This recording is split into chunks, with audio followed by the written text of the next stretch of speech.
C'est l'événement le plus déterminant du début du XXIe siècle. Ces images sont parmi les plus célèbres et les plus stupéfiantes jamais réalisées.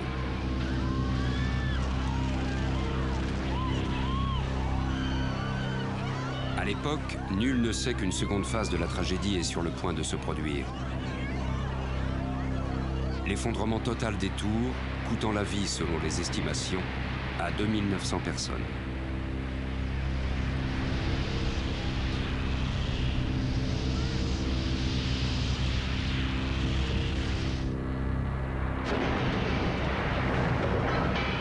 Depuis, on a découvert des indices troublants qui font la lumière sur les causes de cet effondrement soudain.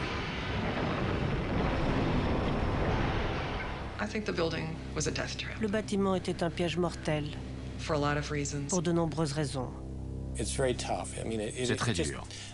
La tragédie est d'autant plus grande qu'elle était prévisible. Des mesures auraient pu être prises à l'avance pour l'éviter. Cet élément n'est pas là pour l'esthétique. Il est fait pour protéger la vie des gens.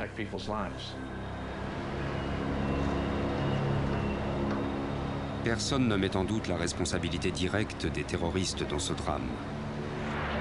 Pourtant, il semble que des pertes humaines auraient pu être évitées avant que l'une des constructions les plus prestigieuses au monde ne soit réduite à ça.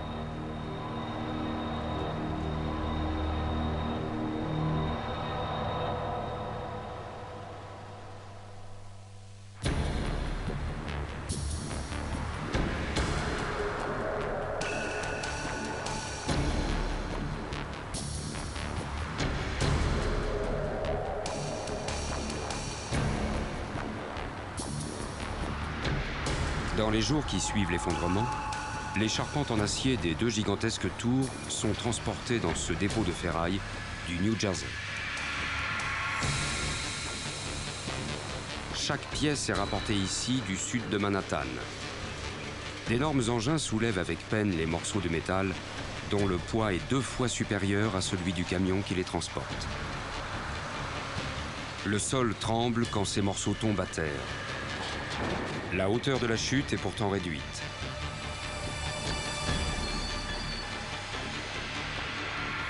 En quelques semaines, des milliers de tonnes d'acier à haute résistance s'amoncellent en tas imposants de ferraille tordue.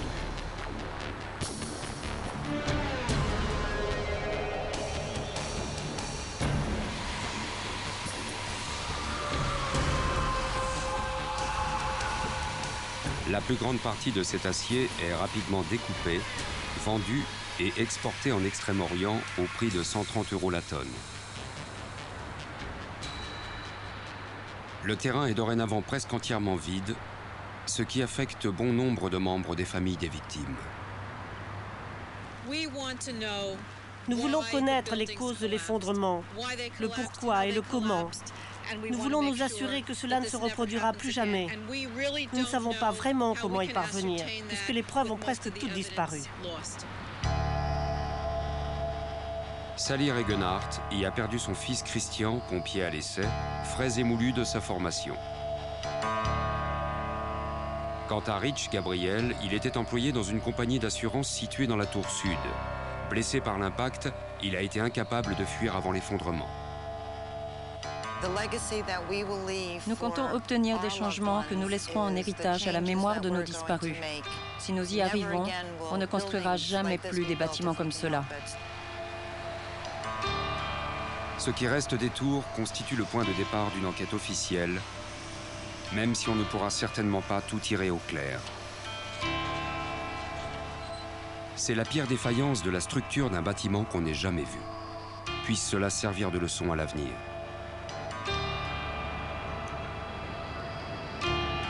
L'ingénieur à qui l'on doit la construction des tours possède un bureau dans le sud de Manhattan. Avant, il avait une vue imprenable sur le complexe. Maintenant, il surplombe ce qui est connu sous le nom de Ground Zero.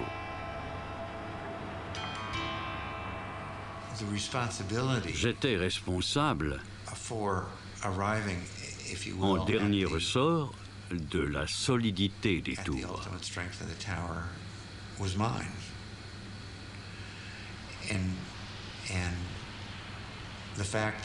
Et le fait qu'elle n'ait pas résisté plus longtemps pourrait m'être imputé.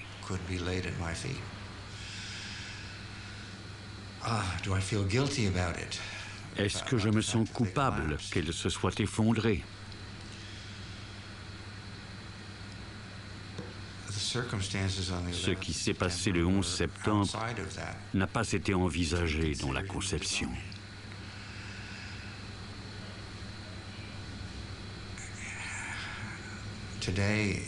Si j'avais su alors ce que je sais aujourd'hui, elles auraient tenu plus longtemps.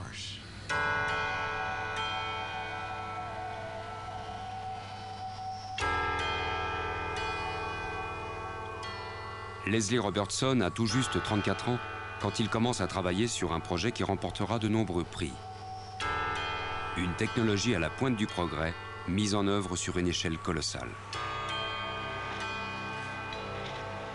Les tours ne sont pas conçues pour être des gratte-ciel ordinaires. Elles seront révolutionnaires dans presque tous les domaines. Plus haute qu'aucune tour jamais construite, elles totalisent une surface de 900 000 m², dont un tiers de bureaux.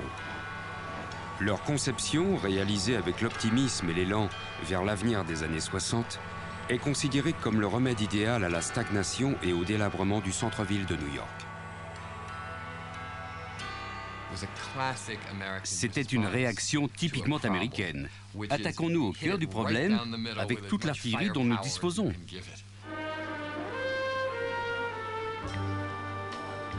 Et blanc. On construit les deux plus grandes tours du monde en rasant des tas de pâtés de maisons du sud de Manhattan. Ça allait tout arranger, non? C'est ce qu'on pensait dans les années 60. À l'époque, le responsable des opérations est Guy Tozzoli. 35 ans plus tard, il assiste à l'effondrement des tours en se rendant à son travail. Je ne pensais pas que les tours puissent s'effondrer. Ça ne m'était jamais venu à l'esprit. Elles étaient là depuis leur inauguration dans les années 70. Ça me paraissait impossible. J'ai pleuré dans ma voiture en voyant ça. En ses jours heureux, Mr. T, comme son personnel le surnomme, est responsable de ce que le Reader's Digest appelle le plus grand projet de construction depuis les pyramides. Mon travail consistait à établir un cahier des charges à l'intention des architectes. Superficie de bureaux, de galeries marchandes, espace pour le service des douanes, un hôtel. Il fallait trouver le cabinet d'architectes capable de mener à bien ce projet. L'architecte choisi est Minoru Yamazaki, surnommé Yama, américain d'origine japonaise, décédé en 1986. Il réalise une maquette de 2 tours de 80 étages qui surgissent d'une vaste esplanade. Mais pour Mr. T, ces géantes ne comportent pas assez de surface réservée aux bureaux. Je lui ai demandé si cela correspondait au cahier des charges. Il m'a répondu non, il manque 180 000 m². J'ai dit pourquoi? Et il a expliqué qu'on ne pouvait pas construire un immeuble de plus de 80 étages, car s'il était plus haut à cause des ascenseurs, il ne serait pas rentable. Le problème est le suivant. Dans une tour de plus de 80 étages, il y a tant d'espace occupé aux étages inférieurs par les ascenseurs qui desservent les niveaux supérieurs que le bâtiment perd en rentabilité. Ce n'est pas ce petit problème qui va décourager Guy Tozzoli. Je lui ai dit, Yama, le président Kennedy va envoyer un homme sur la Lune. Toi, tu dois nous construire les plus hauts immeubles du monde.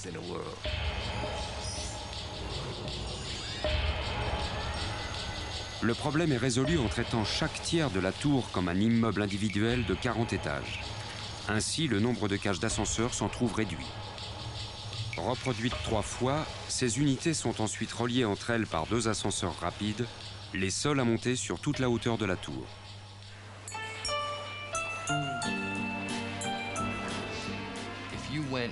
Pour aller vers un étage élevé du World Trade Center, on ne prenait pas un ascenseur au rez-de-chaussée pour se rendre à l'étage désiré. On prenait un ascenseur géant jusqu'à ce qu'on appelle une zone de transit. Et de là, on prenait un autre ascenseur qui desservait l'étage voulu. C'est ainsi que les tours fonctionnaient et ont été conçues.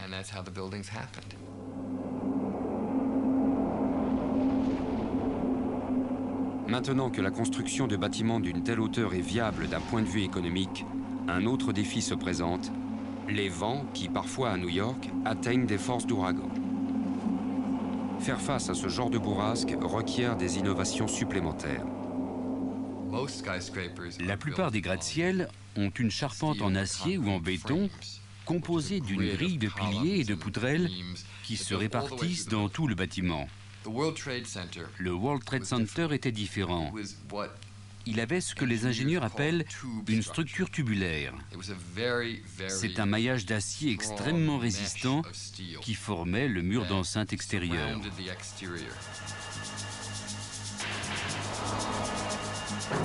La construction des murs est elle aussi ingénieuse. 3 piliers de 9 mètres de long sont soudés les uns aux autres hors site pour former un panneau préfabriqué relativement léger tout en étant rigide. Cet élément est ensuite hissé à l'aide d'un treuil pour trouver sa place dans un ensemble de milliers d'éléments semblables, formant ainsi un parallélépipède métallique d'environ 400 mètres de haut. Au centre, un noyau abrite toutes les cages d'escalier et d'ascenseurs. C'est ce qui donne à ces tours l'un de leurs principaux atouts, de grands espaces non cloisonnés, chacun couvrant presque 4000 m² de surface. Les locataires apprécient les grandes superficies. Elles sont modulables, permettant de disposer d'un grand espace ou d'installer des cloisons provisoires si bon leur semble. Cette technique présente un autre avantage, son côté économique.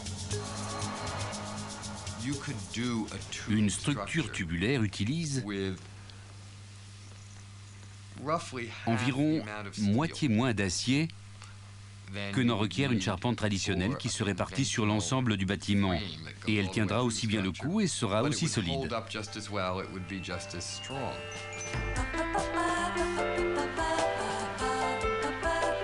Le chantier progresse à vitesse grand V, 3 étages en 2 semaines.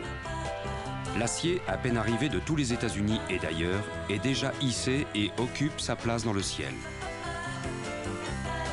La pression exercée pour terminer le chantier est énorme. Celui qui supervise le tout, Guy Tozzoli, n'a pas le temps de souffler. La première chose que j'ai faite a été de limiter les réunions à 17 minutes. C'est le maximum de temps que je pouvais y consacrer. Je suivais cette règle scrupuleusement et il me fallait une réponse dans le délai fixé. C'était très important car à $1 million le jour de retard, il fallait terminer les travaux à temps.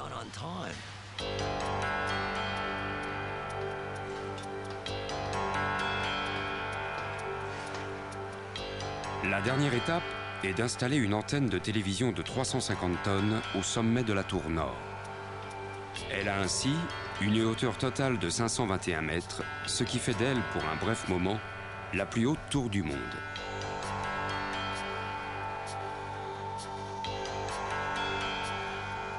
Les tours jumelles, nom qu'on leur attribue aussitôt, se découpent dans le ciel de New York.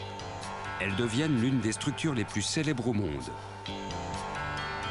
Le symbole immédiatement reconnaissable des États-Unis. Un mélange de technologie de pointe et d'ambition démesurée.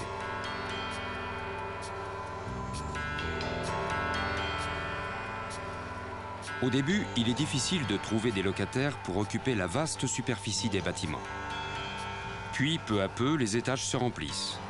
23 ans passent sans qu'aucun incident majeur ne survienne, hormis quelques petits incendies dans des bureaux ou des pannes d'ascenseur. Des tours d'une telle hauteur offrent une plateforme d'observation idéale. C'est un pôle d'attraction pour les touristes.